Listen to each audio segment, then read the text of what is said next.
I will never be selling all of my XDC. And here's why. Even though nothing I say is financial advice, here's the thing. I'm not saying that I'm never going to be selling at all because, of course, that'd be crazy. Sometimes enough is enough. However, I'm never going to be selling completely because I think that XDC has such a bright long-term future. And let me explain how we've even seen this happen time and time again throughout history. And this is my rationale why I'm never going to be selling all. For instance, right, we take a look at Cardano's native token called ADA. At one point it was hovering at the price of around 3 cents. For quite a while, everyone thought it was caca. Then suddenly went to the price of $1, $2, and even beyond. Then, of course, as we all know, usually after a very big bull run, things usually experience a bear market, which is exactly what we saw with ADA. It had a big pullback after it reached a very amazing, all-time high. But even despite that, did ADA ever go down to the price of 3 cents ever again? Absolutely not. Or should I say around the price of 3 cents, right? And as of right now, ADA had a pretty good recovery, reached the price of over $1, much like I predicted. So again, we've seen this happen time and time again. Even Bitcoin, right? For instance, that one point was at the price of $1. Is it ever going to reach that price ever again? No, let alone like $1,000 in my opinion, or even like 10,000. At least that's the way I take a look at it. But even besides that point, when it comes to XDC, I hypothetically think it could go to the price of $3 during this bull run. But then let's say it reaches that. Is it ever going to reach the levels that we see as of right now? I just don't think so. I think it might never be lower than the price of 30 cents ever again. Who knows, right? That's just the way I take a look at it. So when it comes to XDC, I'm never going to be selling completely because I do believe in its long-term future. Now, here's the thing. Sometimes people think that, okay, you saved all this, it's cool and all, but how does that even matter? XDC has caca fundamentals. Well, caralho, porra, that's not true, man.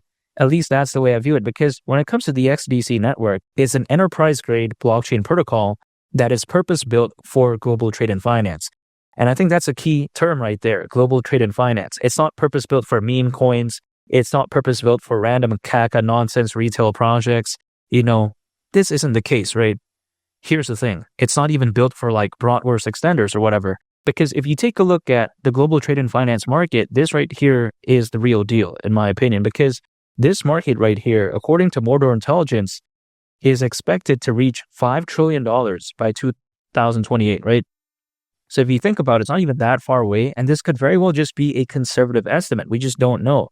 So there's a lot of potential there, hypothetically, in my opinion. Now, granted, does this market have a lot of competitors?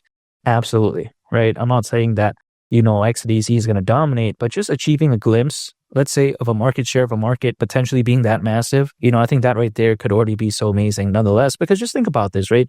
Do you think Volvo has like 90% market share? Absolutely not. I mean, let's be honest here, right? But then still, it's able to hire like upon tens of thousands of employees. Not to mention as well, Volvo is still doing very well, at least the way I take a look at it. And again, it doesn't have like 90% market share. So why is that? It's because the car market is so massive to the point that even just having like, let's say a couple % market share, that's already so fantastic. So when it comes to the global trade and finance market, if let's say XDC can just get a couple %, could you imagine how amazing that would be? I mean, wow, that would be so fantastic. Am I saying that, XDC again won't have the potential to do a lot better? It could, but I'm just saying again, even just a couple % already seems so amazing, which is why I'm very bullish on XDC. Now, here's the thing as well. We have to take a look at how, it does utilize the SynFin delegated proof of stake consensus mechanism, and its network is powered by the XDC protocol. So yeah, just take that into consideration. But it doesn't necessarily mean that it's bad though, because for instance, right, it can facilitate over 2,000 transactions per second, which I think is insane. And when it comes to the XDC protocol, it has the ability to be integrated with internal legacy systems, such as, for instance, Swift payment databases. And Swift is very massive. If like anyone knows about the world of banking, I think they'll know just how amazing Swift is. I'm not talking about Taylor Swift, right? It's not to be confused with that. But in my opinion, Swift is, pretty much the real deal when it comes to the world of banking. And I think, a lot of people know that. So this is very amazing. And also we can take a look at how it can integrate data into the blockchain using the ISO 20022 electronic data interchange standard, which by the way is currently being used by many financial institutions from all around the world. And we're talking about even some very massive ones. So this right here, I think is amazing. So the fact that, again, it can integrate data into the blockchain utilizing that, right? Could you imagine how wonderful this is? I mean, really, I think that when it comes to XDC, it's very underrated because people like to say that, oh yeah, XLM is better, XRP. Well, here's the thing. XLM, XRP, they have more fans, they have more hype. And I actually talked about this in my recent videos about why I decided to buy XDC instead of XRP and XLM. But even besides that point, would I rather FOMO into, XLM, XRP, or something like XDC? Naming is a little bit similar, but then at the same time, focus on pretty much the same markets if you think about it.